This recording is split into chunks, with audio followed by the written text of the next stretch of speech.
300 by 10, it's like a small frame tyre. Hi everyone, I want to show you what we do with our electric conversion kits when it's going on an 8-inch wheel bike. So anything from the 50s really, and early 60s with the 8-inch wheel. This is an 8-inch wheel here, it's 350 by 8. Now our hub motors that go on the electric rear wheel is a 10-inch wheel, but what we do to even up the size is we put a 300 by 10, like a small frame tyre on the rear hub motor, and to even up the balance we put a 400 by 8 tyre on the front.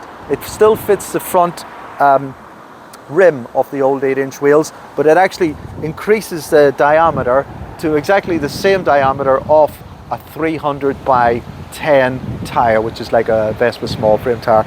And we also have to do a little upgrade on the stand. So basically we take a 10-inch wheel stand and we'll cut it down. Just it effectively becomes like a 9-inch wheel bike overall.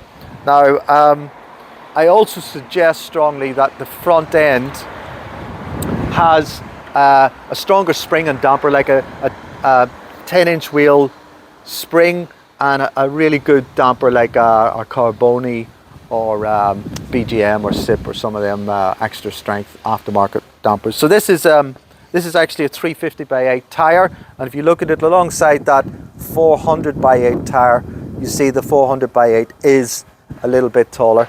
Now that's on our electric conversions, which is what this bike is here. That's a 300 by 10 tyre on the rear. We're also actually doing it too.